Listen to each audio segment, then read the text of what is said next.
Hi everyone, we're Caboodl, Better Beauty Decisions.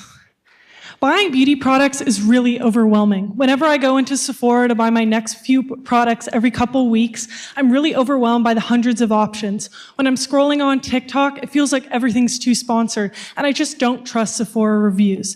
And this happens to over 40 million women our age who struggle to sift through the beauty buying noise to find the right product and end up dissatisfied. And this isn't only a loss of money, but we're putting this on our face every single day. So it really impacts our confidence.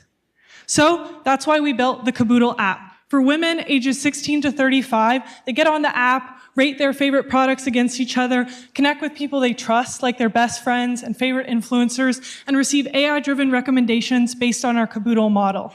Unlike traditional rating apps, we partner with a San Francisco-based startup to import Sephora, Ulta, and social media data, so you don't have to log excessive amounts of product. Really, discovery starts from minute one on the app.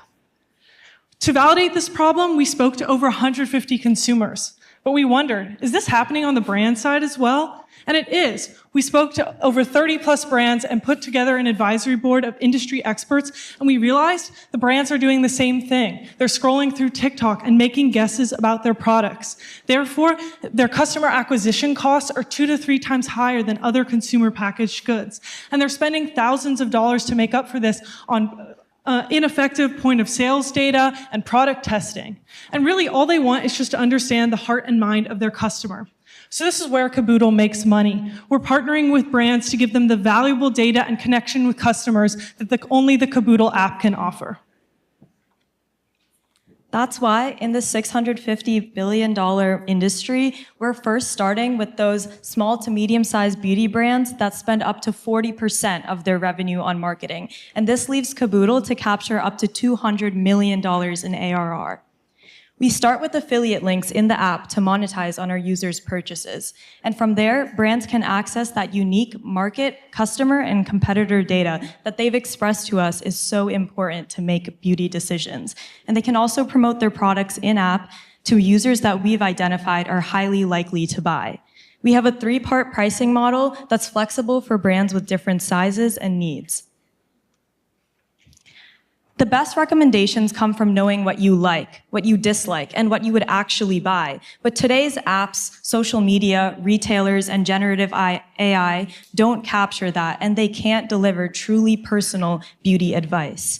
And we're the best team to solve this problem. We're Gen Z. We are highly technical, and I've worked at Sephora for the past 2 years, so I know the problem at the root.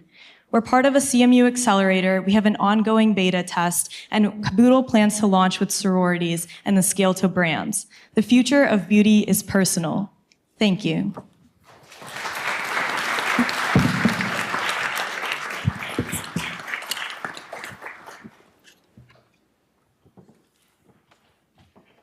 So I'll kick it off. You know, 3 minutes is really quick, so congratulations. That was super compressed. So you mentioned, I think I heard you say Sephora. I mean, can you talk a little bit about how you're going to build this out so on day one, we go in there and we kind of feel the universe? Yeah, for sure. I can definitely touch on that. So at the current moment, we have our partner, who's Oneros. And basically what we do is we're able to take their Sephora purchase history right from there and then import it straight into the application. And then you instantly have every single product you bought. And you were later able to rate them right there and then. Did you have you signed any agreements with them, or is this like, tell me a little bit about how are they going to participate with you? How did you kind of work through it, or how will you work through it? Yeah, so we've been working through it by, we meet with them, and we have been working with them very closely.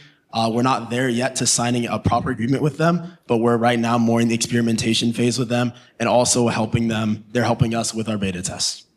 Thank you. Two-sided platforms, the name of the game is really scaling users on both sides. How do you guys think about incentivizing users on each side so that you can scale? Yeah, so because of that, we have a two-sided go-to-market strategy. I'll go to our slide over here. So really on the consumer side, we want to partner with sororities. 3 of our team members are on the executive board as our sororities at CMU, but the sorority network is huge. They do a bunch of marketing campaigns. A lot of the events like formals are based around beauty. When you go out, you talk about beauty and what you're wearing. This is a great opportunity to go in a small area and really have it blow up and for people to share on TikTok and social media about it. There's like thousands of chapters all around the world. It's easy access for us. That's where we'd start. And then on the brand side, we would partner with marketing agencies that we're already talking to for customer discovery, and they would give us access to the many brands that they partner with.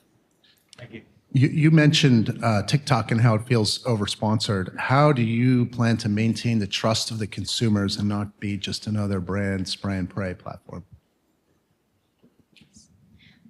Yeah, so while on the Caboodl app, users will be able to see their favorite influencers and their products. These are coming from people that they trust, that look like them. And we really do personalization well because, as William mentioned, we import their history. We import the things that they interact with on social media that we know they actually intend to see, and it's not driven by ads catered to them by beauty companies. And on TikTok, that's generally what they see. So our recommendations will be driven by what they want to interact with and what we know will work for them based on their preferences.